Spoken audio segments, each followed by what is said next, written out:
do some stuff in Neo Tokyo 3. So, here's Mizumaru talking to Genpachiro, and the Fifth Fleet have just reported that the Gulf have been defeated, and Prospector just goes, "Good grief, made it out by the skin of our teeth on this one." And if the response had been just a little bit later, then we'd be seeing way more than just a little unrest. And Genpachiro reports that there's no damage to either the Martian or Jupiter spheres. Nice work. And as for Magnate 10, we're on our way back to Earth. Expected to arrive tomorrow. The Desco's phase transposition engine was damaged in the Gulf of fight, so no boson jumps to get there instantly. But with that done, all of the space-based problems have been solved. Nice work, everybody. I mean, there's like pockets of enemies and stuff, but whatever, it's fine. Things are finally quiet. And the only threat left now is the Mu. And Mizumaru asks how Terra's plan to deal with that is coming along. And Genpachiro says it's going okay. The odds of successfully restoring the barrier haven't improved in any way at all. And we only have 3 days left until the world comes to an end. And Prospector's having a hard time making peace with how abruptly that sort of just snuck up on us. And Genpachiro agrees and says that this feels like something out of a damn manga. Mangata. But this is reality, not a manga or anime. And the populace is already starting to see the writing on the wall. And despite all the space sports being closed, Genpachiro is receiving intel that they're still overflowing with people like wanting to leave. And there's confusion in urban areas, and Earth's armies and police forces having a hard time dealing with everything and keeping everybody safe. But one thing that worries Genpachiro, though, is major change of staff in the Federation's Far East Command. And Mizumaru hadn't heard about anything of that, but it was all kept very hush-hush. And for what Genpachiro has heard, the local commander was replaced just yesterday for one Major General Keiichi Morito. And Mizumaru doesn't recognise that name at all. And Genpachiro did a little investigation, and that hasn't turned up anything at all. He's not even shown his face around his base that he's meant to be commanding. So everyone here thinks this smells fishy. Might just be a case of someone with the right connections getting boosted, but it's very unlikely that a guy with absolutely no history will be given a position of command. So Prospector thinks that maybe it could be a civilian that was scouted or a soldier given a temporary assignment as a trial run, but that doesn't explain the non-existent records. So all signs point to the name being a complete alias, and someone who the powers that be don't want our little crew here to know about. And given the timing, it reeks of the Barben Foundation or SEAL. A Prospector will do a little digging, and Genpachiro suggests that he let Genichiro be the one to get his hands on it. Nothing about this looks like right at all. So Prospector's gonna leave. And then Genpachiro reports Akato's rendezvous with Magnate 10, and he hopes to have a chance to try some of Akato Nyorika's ramen. And Mizumaru agrees.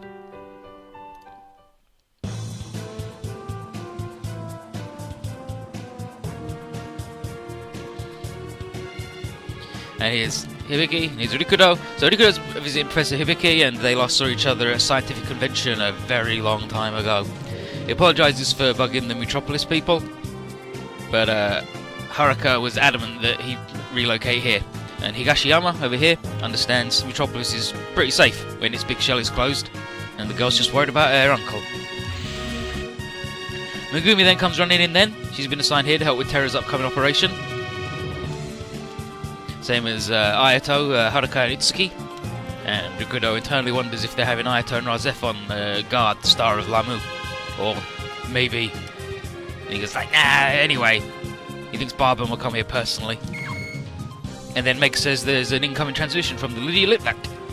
So Rikudo excuses himself to go take in the sights.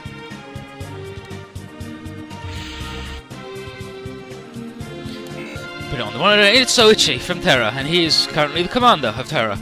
And he asks Meg for an update on the current situation. And it's the same as everywhere else. People in coastal towns are very afraid and want refuge in Metropolis. And Soichi isn't particularly surprised by that. He knows that keeping the truth hidden wouldn't have stemmed this in the long run. But the reason he called was to tell Professor Hibiki of how the operation's going. And Terra finally has a time for when they'll enter the final stage. Noon, May 29th. In 2 days. And the official name is now Operation Doolittle. The Federation forces are on high alert in anticipation of Mu attack, but so she wants the Metropolis folks to be careful. And Razef will stay where it is, because the TJ Busters in neighbouring urban areas have been watched over by dragoons of millions. Megumi's worried, but Suichi tells her not to. They will make Operation Doolittle a success, and they will save this world. But the absence of Magnate 10 is not brilliant. Suichi says everything will be fine. All non-Mu enemy groups have been dealt with, thanks to Magnate 10 and the Federation's efforts. And while he admits that there are a scant few squadrons that have even close to Magnate 10's firepower, they're all doing everything they can to make this work. And Meg doesn't sound too convinced, but she's like, okay, sure.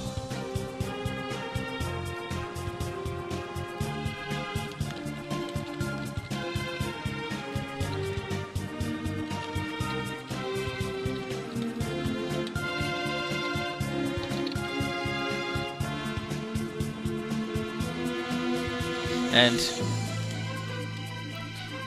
Metropolis is bigger than Ricardo expected, and he's got himself lost. And then he runs into Maya, and she just says, "Arigato, Tozan, yeah. Thank you, father, and farewell."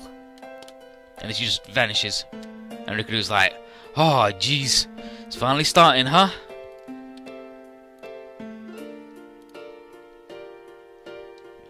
Meanwhile, Itsuki is talking to Haruka about him and Ayato being brothers, and he figures that she already knew that.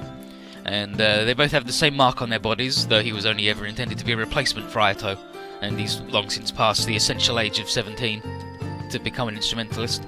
And then Haruka slowly reveals that she knows something else about Itsuki, and how he works for the Barben Foundation, and he's been given the mission of stealing the Star of Lamu. And when he asks why doesn't she report on him, she says that she doesn't sell out her friends. Which, I mean, it's pretty ridiculous when the fate of the world's at stake, but, you know, friendship's good. Itsuki's glad to hear that, and as friends, he offers to tell her something. He says that he and Ayato were created by the Barben Foundation as twin Olins. Many years ago, the Mu sent twin girls, also Olins, into our world. The Barben got his hands on them as they emerged at a hidden shrine in Nirai Kanai. One of the girls was put into suspended animation, never aging, and her DNA was used to create Itsuki and Ayato. And the girl, the Mu Olin in question, is someone that Haruka knows very well. It's obviously Kwon. And Itsuki sighs and says he wishes he could have gone on living as a human instead of getting all hecked up and being a weird alien man. And here we are, speaking of the twin girls. We cut back to Maya and Kwon at the Tokyo Helanipa. And Kwon breaks her silence to just suddenly address Mamoru. And she calls him by the Mulian name of Shinon Mer Baram. And he calls her Kwon al-Padis. And she can feel Mamoru's indigo blue tune slowly becoming muddled towards that hatred beckons distortion. And Mamoru just goes, yes. And Kwon feels that Barben, the brother of Narkle, is starting to act. He who created God and was driven into this world by said God. And the descendants of the Black Moon are also setting their plans in motion once again. And she continues on saying, the sorrow of destruction and the joy of rebirth, those melodies will now intertwine and unite as one. In wishes and prayer, the gospel delivered to all of the worlds is the song that guides all towards the same death. It is the end and the beginning, the door that leads to the tuning. Because she just talks bollocks constantly, don't worry about it. But she mentioned the Black Moon, so we cut to the Evangelion folks. And over at Nerve, everyone's just sitting around on level 1 alert. All entry or exit to headquarters has been completely prohibited. Maya doesn't understand why, considering the last angel is gone. And Shigeru says, some of them didn't show up though, but the ones who did have been dealt with, right? And excluding the Mu, all of Earth's enemies are gone. And this begs the question from Maya here, who says, what happened to Nerve and the Avas now that they're not needed? And Ritsuko hasn't been seen recently, and Shigeru figures Nerve will probably be shut down. And Mikado adds the staff will likely be sent to Terra. And if Operation Doolittle succeeds, then it'll only extend our battle with the Mu, and Terra will need more people. And if the operation fails, then, you know, end of the world. Mikado's not too sure, and he mumbles that the instrumentality project was supposedly devised to stop that, but, you know, and there's Misato. Having reached its limit as a colony of individual flawed beings, humanity will be artificially evolved into a single perfect being. That's the instrumentality project. By doing so, the committee hopes to overcome the destruction of both worlds, or rather, to overcome the tuning. And to make that happen, they'll use not Adam or Nerve, but the Avas. If I'm gonna look for the truth, I better do it right now. So Misano's just looking at the script. And then here's the Jumonji. And he's like, oh, good grief. Almost time for the grand finale and we can't even take time to watch the show. And Kaji, well, that's what happens when you're the men working backstage. Still, at least let's just see all the gadgetry at work. Isn't that right, Mr. Jumonji? Is that... You got me. Nerve, Federation, Barben Foundation. You went and played 3 roles at once. How can a third-rate actor like me compete? He's like, you gotta be a good actor to get a look at the whole script. And then, what did you call me out here at this particular moment to say what you couldn't say before? Surely not. As you pointed out, the finale's near, so I figured we ought to both show our cards if you want to be around to see the credits roll.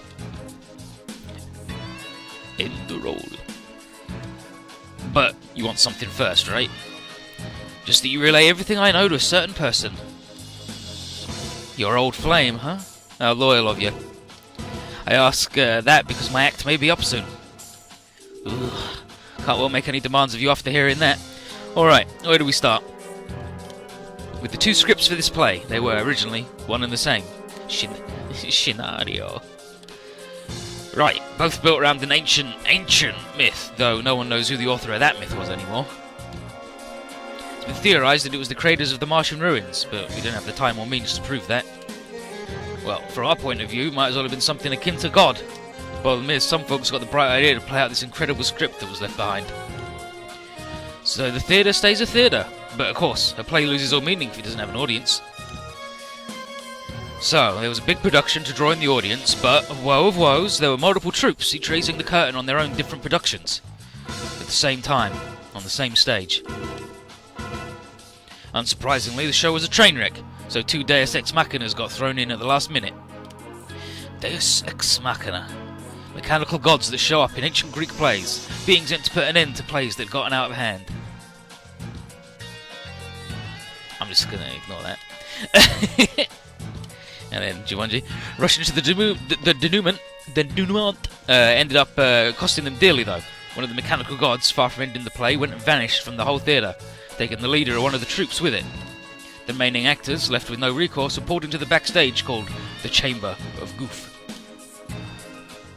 Guff, actually, but it doesn't matter. And this left the theatre manager in the lurch, so they tried to get the actors out. But the actors had gone so crazed and desperate that they went on a rampage, whereas they even proclaimed themselves owners of the theatre. And so the managers were left with no choice but to shut down the whole thing. They pulled that off with the power of a new Deus Ex Machina, created from the blood of God. And the account of all this was written in the hidden Dead Sea Scrolls, I take it? Yeah, multiple copies of those. Well, at least one in this world and one in the Moos, which is why Barben and the Muliums know Seal's production schedule and vice versa. Basically, the previous play was performed in both worlds at the same time, incredibly enough. And because of that, the Deus Ex Machina that should have been fully gone ages ago is now back in this world. Right, Barben's black egg was thrown into this world from the Moos, thus the Mulians, in danger of losing their own stage, set their eyes upon our world. And then, once again, we see 3 troupes starting their own big productions, vying for ownership of the theatre. Those 3 troupes being Seal, the Moo, the Barben Foundation. Actually, there's a 4th. Oh, right, I forgot about Gendo Ikari's Nerve. But the script for the current play was incomplete. Well, that's the problem with the classics, and this one's apocryphal even. There are lots of parts in this world's hidden Dead Sea Scrolls that are too damaged to read, and you can't really fix that. Plus, there are folks running with their own arbitrary interpretations of those who decided to start ad-libbing, so things coming all out of whack. That's made the play even more confusing than the previous one. Whole scenes dropped, and we even had actors taking up roles that weren't even there. What about the angels, tagged as lost numbers? And once again, we've Deus Ex Machina being thrown into the stage as a way to consolidate all the plays. That'd be Ava 1, Rydeen, and Magnate 10. Sounds like we're on the same page for this then. Guess so. And what Seal, Barben and the Moo are after is to rebuild the theatre that's reaching its final curtain, moving on to the next stage. That's the gist of the pluridimensional instrumentality project. And there are two ways that it can be carried out, via instrumentality or via tuning. It'll be up to the Deus Ex Machina to decide which one happens. Of course, the Spotlight, the Star of Lamu, ain't up yet. Or maybe, are you looking for a third option? I'll leave that to your imagination. Really? And I got one juicy scoop for you. What's that? Far East's 1st Division has just been given the order to deploy. And it's looking like the new commander is leading the whole thing in person, headed for Hakone. So, our final enemy really will be. Magnet Tunnel will only be back to Earth tomorrow, right? You should hurry. Then here's a scoop of my own as thanks.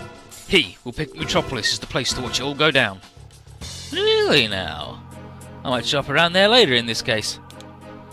I'm off then. Don't bite off more than you can chew, alright? While we are men working backstage, we still have a duty to see how the play ends. Plus, even a hound might occasionally have to take out the bird himself, you know? Yeah, we both might. Yeah, you made it just in time. Like, Con just vomited just nonsense. And then these two jokers are like, ah yes, so, the whole world is a stage, and here's the deal. Here's, Seal getting in touch with Gendo, and the promised time has arrived, and the Mu will start acting. And Seal expects even Lilith to feel the effects. Barbum's already planned for all that, so they can use Lilith to trigger instrumentality. Or rather, they want to use Ava 1, as it is a replica of Lilith. Gendo says that that's not what's written in the script, but it's Keel, the old guy with the big glasses, the big visor, says that the Pro-Dimensional Instrumentality Project is their main objective. Fusky says that man existed to create Ava, and Gendo says that the Ava series exists to help man reach a new world. And Seal, however, aren't willing to give up on the human form in order to board the Ark called Ava. This whole thing has been purely as a rite of passage, a way to breathe new life into the bound humanity. And the fated destruction brings the joy of rebirth, as man and God, all life, will be joined as one through death. Also, they can overcome the collapse of all worlds and carry on existing. Gendo says that death brings about nothing, and Seal says in that case then they'll just kill Gendo and his peers. So, they hang up the phone, and Fusey says that humans exist because they have the will to live, and that's what she wanted for humanity and why she remained within the Ava. And Gendo agrees, saying that it won't be long.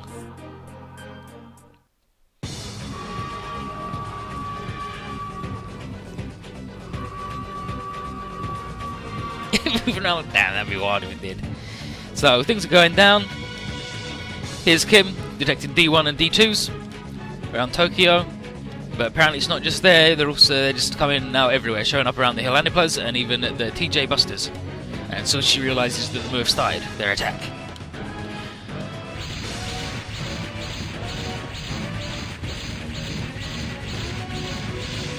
Then a whole bunch of Dolems and Dodems show up.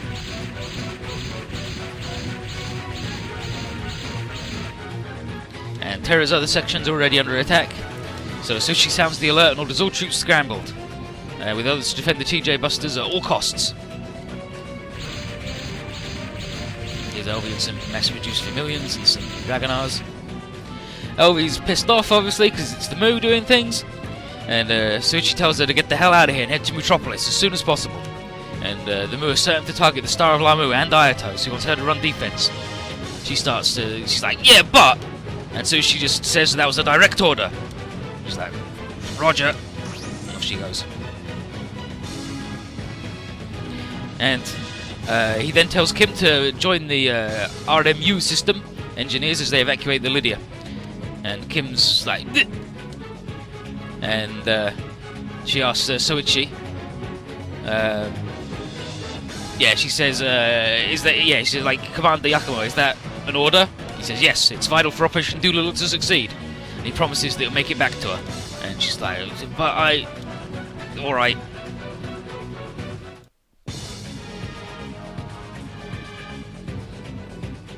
And then, folks at Metropolis have got news that the Mu are attacking and Meg's interrupted. There's a transport plane's on the way. Higashiyama asks who the hell that could be, and Itsuki thinks that it belongs to the Barbum Foundation. And he figures that Barbum's chosen Metropolis is where he's going to watch everything go down. And regardless, Higashiyama sends everyone to battle stations and orders the Raz F1 prepared to launch.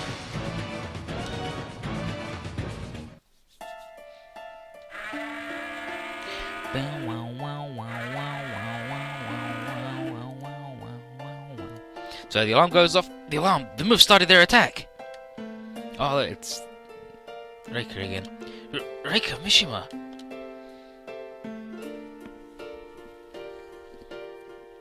All in. I guess the time's come, huh? Yes, the descendants of the people of the Black Moon have also set their plans in motion. You afraid of something? You look like it. I am. It's a bit strange. Almost like you're human. Strange. I suppose so. Still, I am afraid. Me too. Yeah, like Brunom says, the Japanese wiki for the Pluridimensional Instrumentality Project says, all we've got is a theory! And nobody knows what the fucking deal is.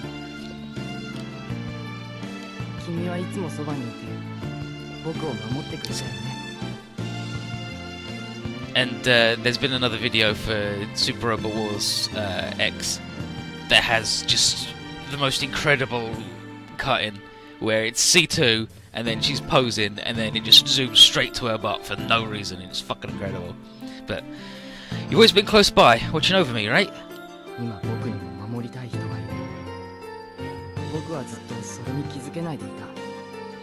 And now I also have people I want to be safe. It took me a long time to realize that. Ollie. My name's Ayato, alright?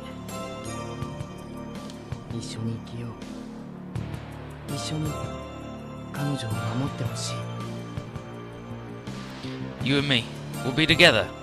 And together, we'll protect her. That's what I want. And thank you, Ayato. Yours is such a warm soul. You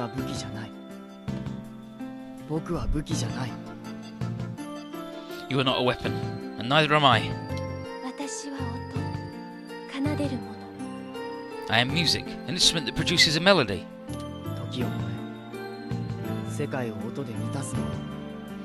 An instrument that echoes throughout time, filling the world with its sound.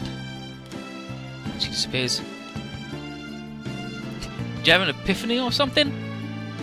Haruka? Ayato! Megumi? What's she doing? Ayato! Megumi Shido, I had a tiny crush on you for a little bit. But not anymore, it's all gone, for good. Good luck, Haruka! Thanks.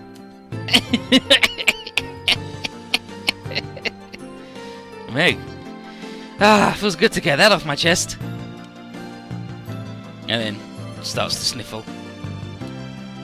Too young to force yourself to act tough. And then he overtook me. Eh? I mean, your height. I guess so. I never stopped loving you. When I was 14 and still lived in Tokyo, I was always glued to your side, but you don't remember, right? They mess with your memories. It's alright, I just wanted to say it, since you were my very first love.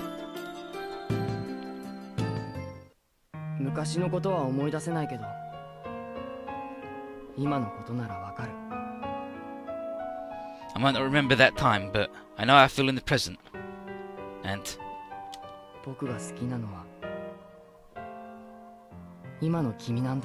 I love you. Huh?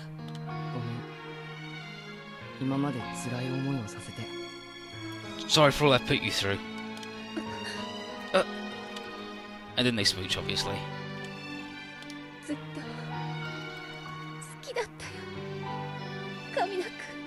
I've always loved you, Ayato. And then Silent Hill approaches. You should get going.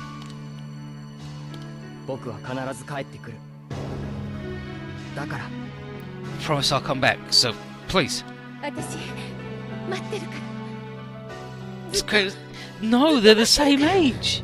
It's just that he was time dilated. And I'll be waiting. I'll wait for as long as I have to. Hurry!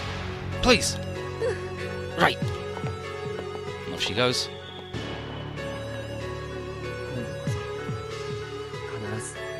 This time. I swear I'll...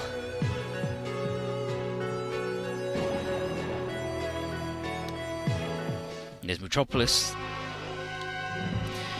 Your Zephon is incomplete. Fucking Helena. You were born into this world to bring forth the true Ra Zephon, the one that will tune the world. Your Barbams! From this moment onwards, you're treading ground that humans are incapable of reaching. You saying I'll stop being one? The flesh is merely a vessel. It is one's will and consciousness that lives forever. And I can't avoid this anymore then, can I? Your destiny. Destiny. My destiny. Huh, even if it is. Yeah, no, if not Shinji gets together, it's weird. I don't like it. And then, detecting D1s and D2s on radar. Really are coming here as well. And still, the Star of Lamu does not shine. Just to mean Princess Lemuri intends to just watch it all in silence? Higashiyama, how are the refugees? All been brought into Metropolis. The rest is all up to Ayato.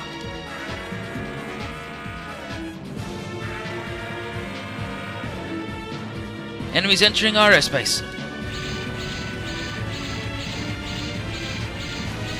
And then there's a bunch of these idiots that are trash. Purest garbage I've ever seen, other than the Turdy Boy. These guys who I hate. And Mamoru. Ayato, the promised time has finally arrived.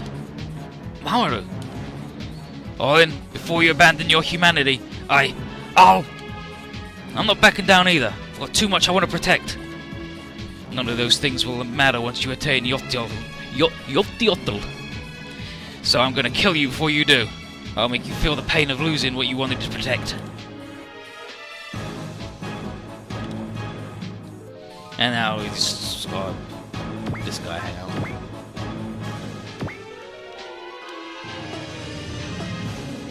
So we'll lie on wall because he's by himself and he sucks until he gets rowdy. Once he's rowdy, he's good, but before he's rowdy, he's trash. So, you know.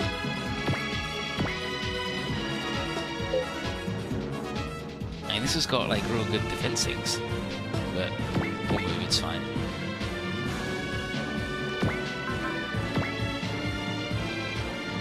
Attack this big boy. He's gonna attack us with that laser.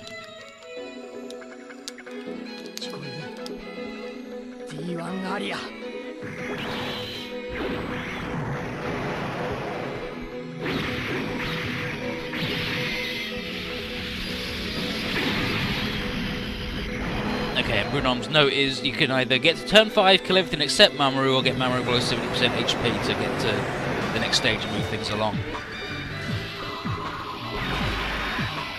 The VR goggles the enemy has, does it seem really uncomfortable? It's a nice big hat, like when you have your hair done.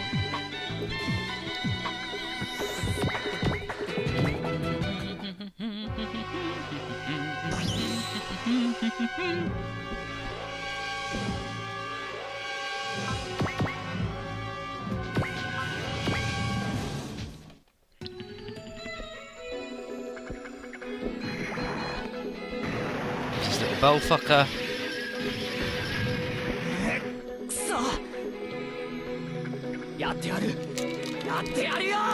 I need to get low enough for my prevail to kick in, so then I don't lose any more shields and I will be literally invincible. And this guy definitely does have prevail. I'm pretty sure. I'm pretty sure he's not like Akira, who doesn't. He's a fucking asshole.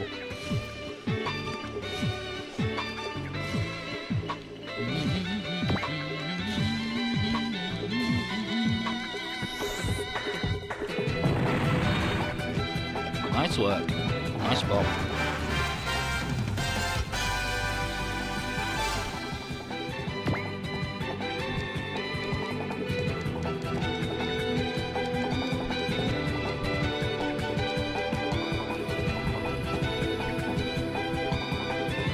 I've been playing BX. And it's good.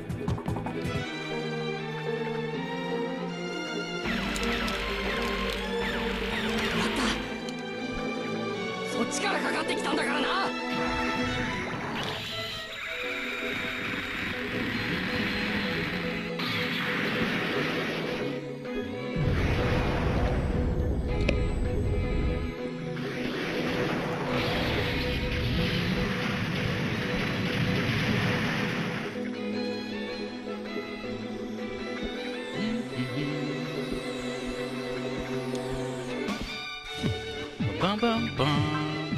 Ba ba ba ba ba ba ba ba ba ba ba ba ba ba.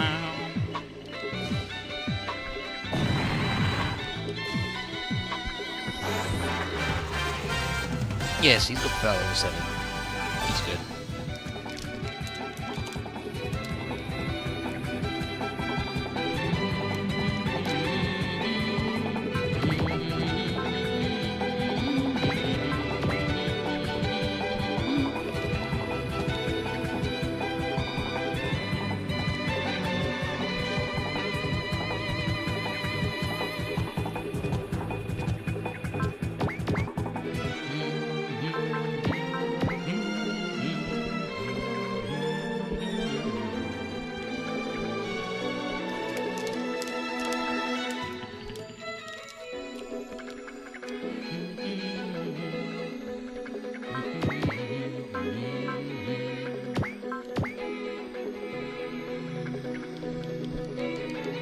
Gotta save that juice.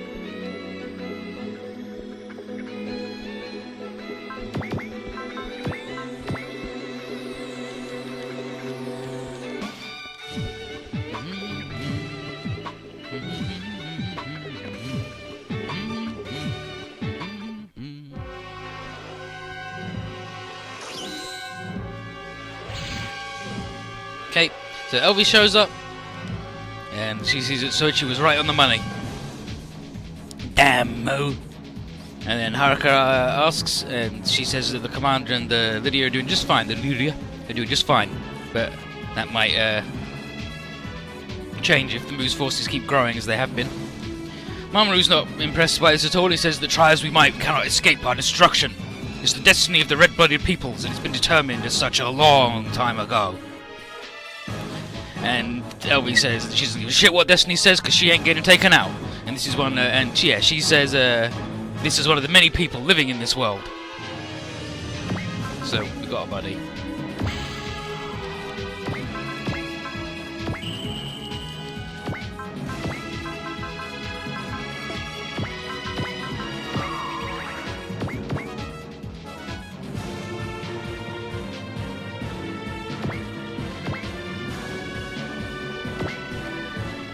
Yeah, I've been playing BX, and that's got some rad fucking skills in it. Always sword cut, always shield defend, which isn't very exciting, but always sword cut, and always shoot down are really good. Defense and attack up as your morale goes up. Like, not when you get hit or when you attack, your morale goes up, but as your morale rises, those go up.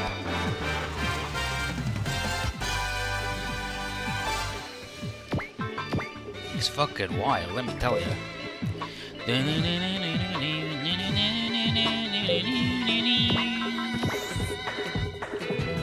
I actually want this boy to get hurt a little bit. Not that these enemies can even fucking touch him, but you know.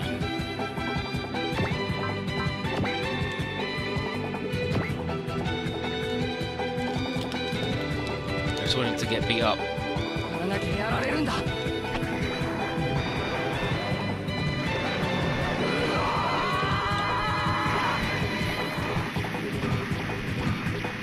And what other red skills are there, QX?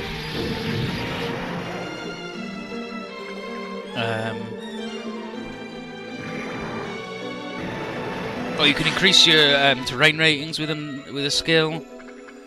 Oh, cast alert at the start of every turn, which is like rad, but cast strong assault at the start of every turn, which is accelerate and all that bullshit.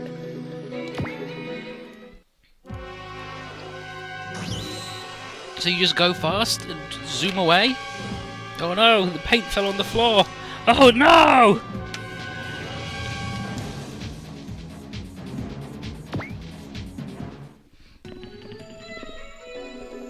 The paint of the Gundam's fingers.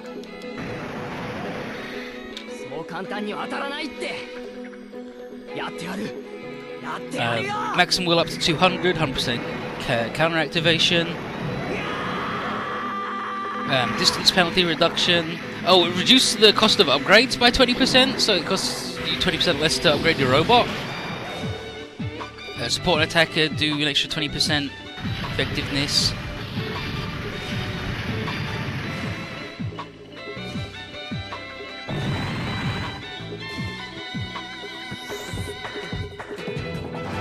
It's got the aura powers in because they're rad.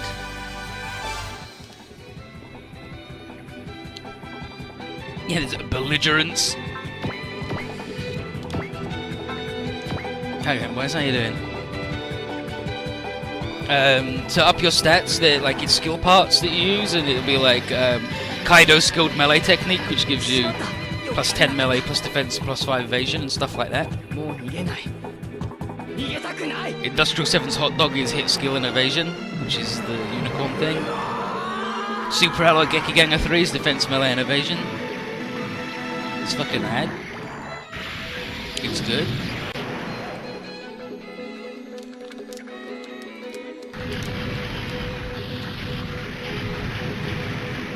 It does the same thing that L does, where you can only upgrade to 5 bars until the plot allows you. Lubcom and IBO could work together in the show. I think they could fit. The thread was talking about a game where the RX 782, the regular original Gundam, is like the most powerful unit. Make it be like Shin Mazinger, where it's dead basic and simple, but it's really fucking strong. So it'd be like accurate to the Gundam setting.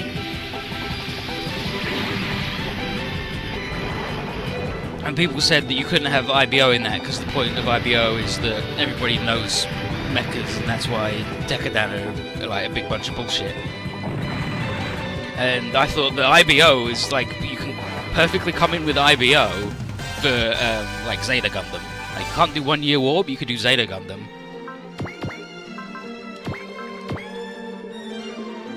Like, very easily. Have Galahorn be like a Titan's branch, and that's why they go around stomping on fucking everybody's necks all day. And then Tekadan joined the AUG, and that'd be fucking rad.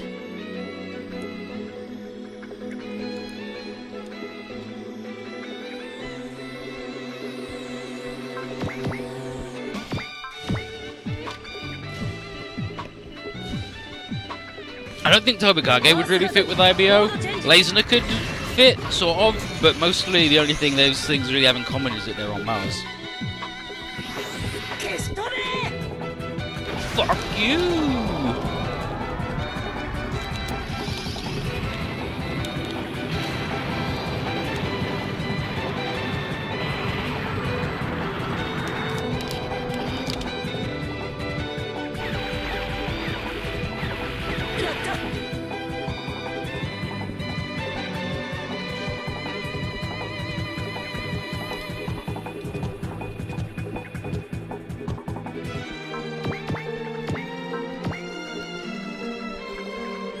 Yeah, I mean, they are big jerks, but it's not like thematically super similar. Like you need thematic connection, and you also need there to be like, for it to make sense as it fits together. Or otherwise you end up with Seed in J, where it's like, oh yeah, this is the newest mobile suit. No one pilots a mobile suit. Wait, Gundam fighters have been fighting for fucking years. And there's all this other shit, and the super... Oh, well, I mean, I guess. It's like, and oh yeah, and there's the Arbalest. Oh yeah, okay, sure, and there's the Gunsbacks, who are like the latest, like they're the M9. Fucking second generation arms slaves. Yeah, no, the old Gundam is like, the strike is definitely very important, Kira, you fucking asshole. Get fucked, go away. Hate that guy.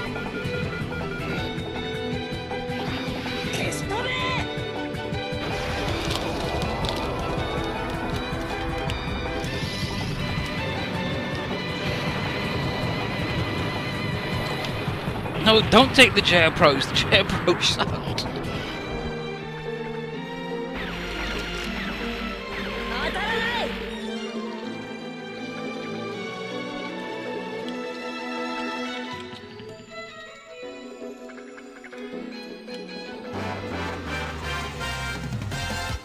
I would rather have a good game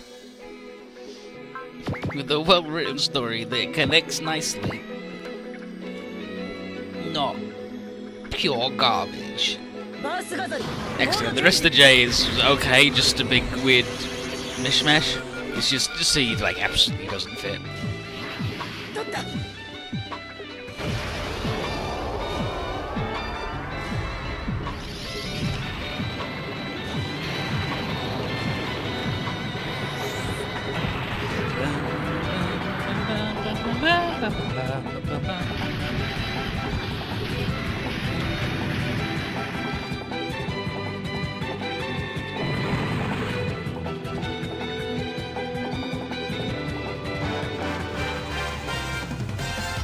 Oh, he's ready.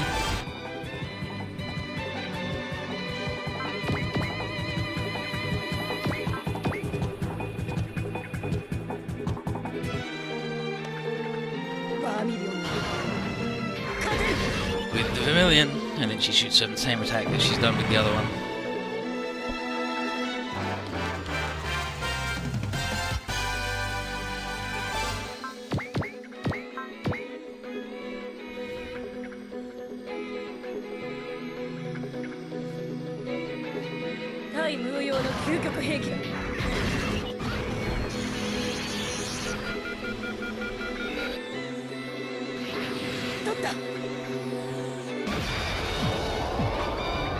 Yeah, but that doesn't explain Mazinger, like all the Mazinger crew existing, Combattler, Voltez existing for years.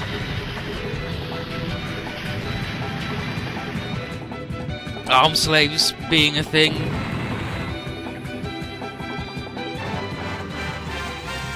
Yeah, that's what I'm planning on. I want to get this boy to get rowdy, and then I'm gonna try and blow up Mamoru. But he's got a lot of health.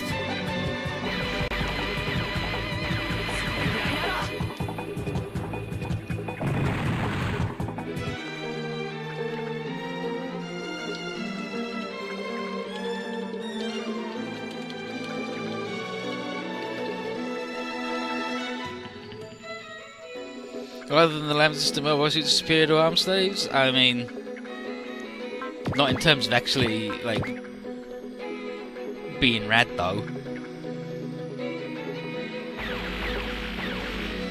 And in terms of existing and, like, proliferation throughout the Earth sphere.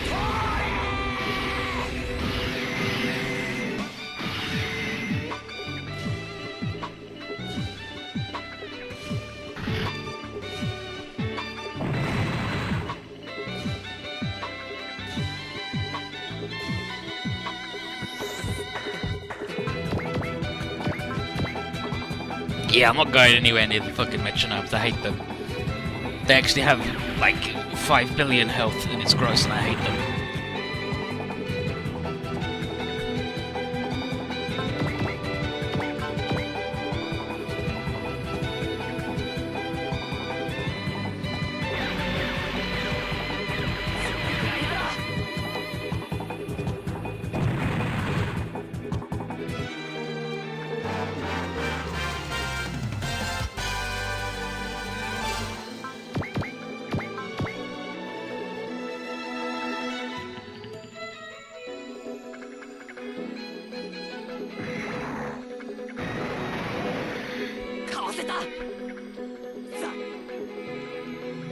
I like it when this boy becomes rowdy as hell.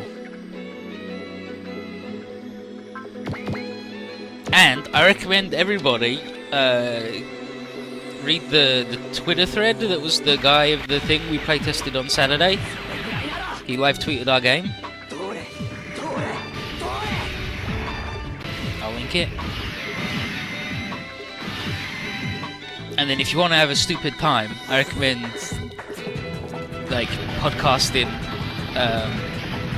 the thing. It was like 8 hours long, so definitely only have it on in the background and don't dedicate 8 hours of your life to watching it. But definitely check out the VOD, because it was good, fun, it was a good time, and I think we're going to play it again on Saturday. They have not shown the OGs for X yet, no.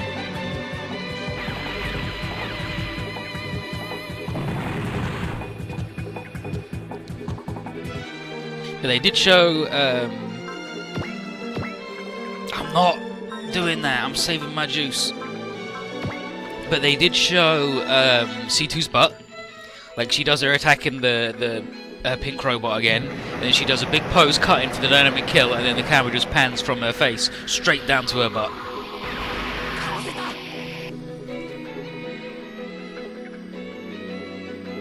Just when you're in exam crunch time, that's the perfect time to waste your life listening to a bunch of stupid shit.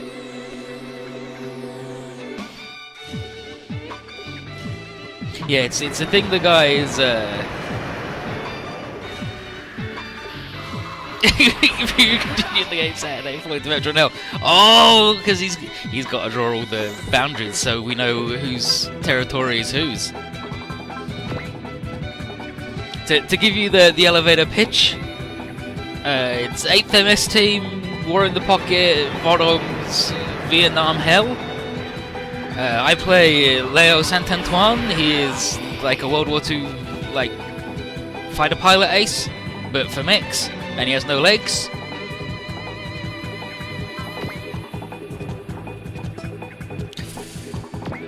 Can I do it?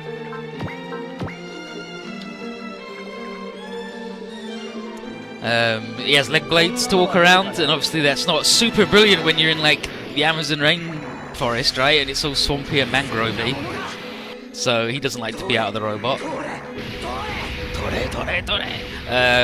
There's Darius Crest, who's a sneaky assassin man, and he's a shit to everybody, but he's good at his job. And there's Alexander Bonville, who had all of his squad die and he doesn't want any more friends. Okay, so Metropolis, been told that they're not getting any backup from the Federation, and all their troops are bogged down with all the other Mu attacks. And as for Akira Magnate 10, they're still a day away. Itsuki does his glasses glare, and Helena says, "This is the battle of the apocalypse, no one can escape." And of course that also applies to those sitting at the seats of the soul.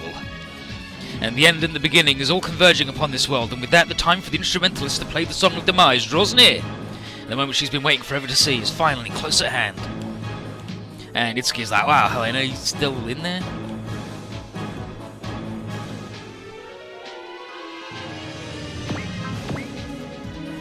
And we are a recon squad, so we're really good at sneaking in places and stealing things. But we're also a bunch of big fuck-up morons from dipshit hell. So, yeah.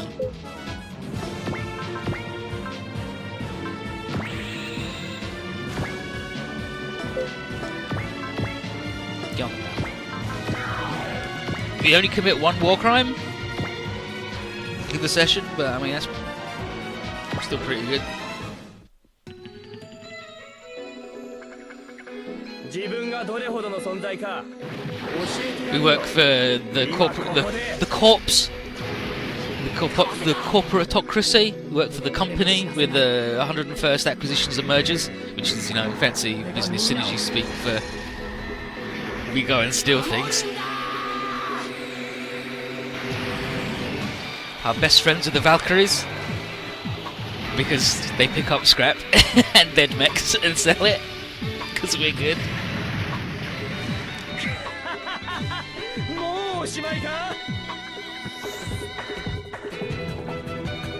Can you have one of the F91 gun cannons at the big Gatling guns? Yeah, of course.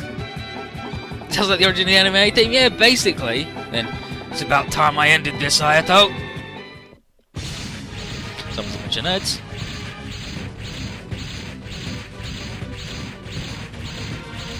Oh, that's too many metronomes. I don't like that. I hope they all die in a cutscene.